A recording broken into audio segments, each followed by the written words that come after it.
All right, this is Maggie's first week wrap up. As we know, she's a little bit more sensitive. So I've been making it a point to really get her comfortable with following my hand around. So as a lure, I have my hand filled with treats. I'll show you how it looks.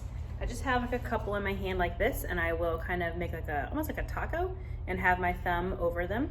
So that way when I'm ready for her to take one, I just can I can kind of dispense them to her, move them around with my thumb so that she can lick them out. So she can have her face flush to my hand and not really be able to get to them until I tell her that she can have some. So I'm just getting her comfortable with following my hand around. Yes. And then when I give a marker, yes, I'm letting her take a treat out. So, excuse me, a marker is a excuse me, cue or sound that marks a specific moment in time that I like, something that she does.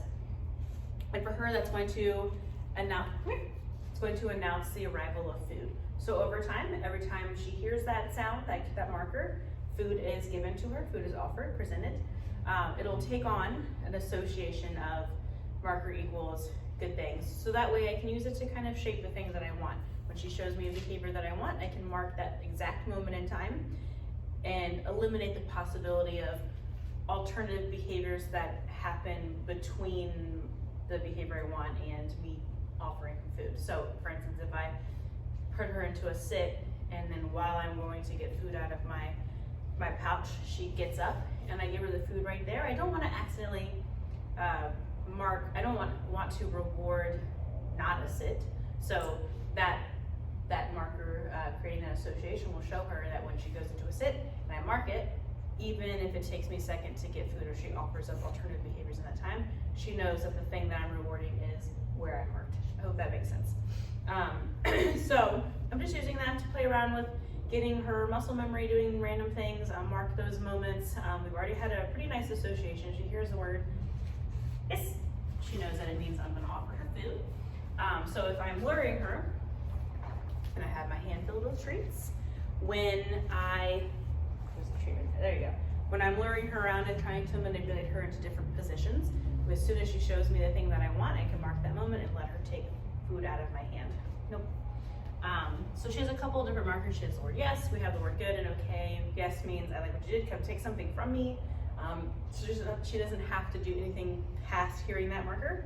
She doesn't have to remain in behavior. Whereas good and okay, those are going to be something I'm playing around with more for duration. So if I lure her into a sit and I want her to hang out there for a second, I'll say good, bring her a treat, good, bring her a treat, good, bring her a treat, until I say okay, she can come up out of behavior. So we're just playing around with that a little bit right now. I'm not too worried about her remaining in behavior for any type of long duration, but I do want her to understand the concept of sometimes you have to hang out in that behavior. So just sprinkling that around here and there. I know that a big thing for her is her her tendency to eliminate when she's feeling a little overwhelmed or too much pressure is being put on her. So even when I'm giving her this reinforcement, Maggie, yes, I'm trying to not really like stand directly over her like that or stare at her or anything like that. I'm kind of presenting myself sideways, yes. Another thing that I'm doing is I'll play around with giving her a little bit of attention. Maggie, yes. And then getting her up and moving and chasing my hand away. So I'm not letting her linger in one position where she's more likely to pee. Sometimes it just kind of trickles out, not to be TMI or anything.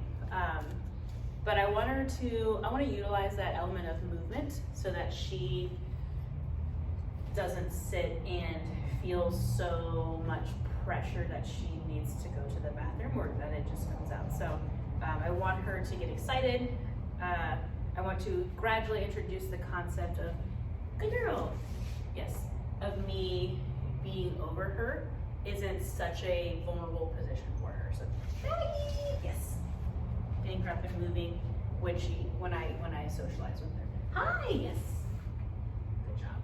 Versus Maggie, hi, what's up, my girl? You can kind of see her legs buckle a little bit. I don't want to allow that to happen because that's where the muscles relax and things fall out. Hi. Hi, girl. Yes. So I'm essentially rewarding her for receiving praise. Maybe she just is unsure of exactly the intent of getting all of that attention. She gets really excited. So at home, you can practice this. And then also when she comes up to see you, hey girl, yes, just keep a moving backwards kind of motion so that she doesn't buckle down and things fall out.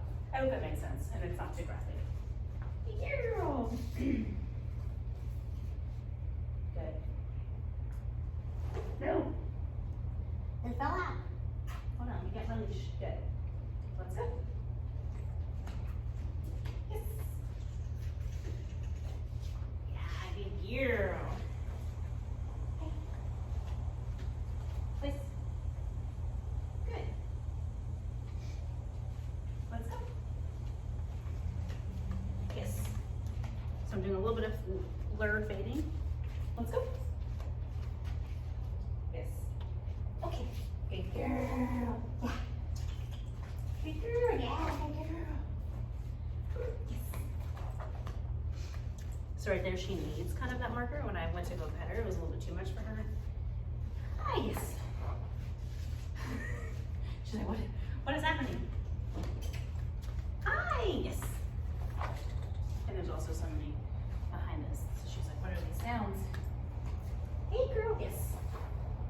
So see, right as she's about to go into that little downward motion of maybe doing the submissive elimination, I'm marking, basically just getting her up and out of that position. Hey!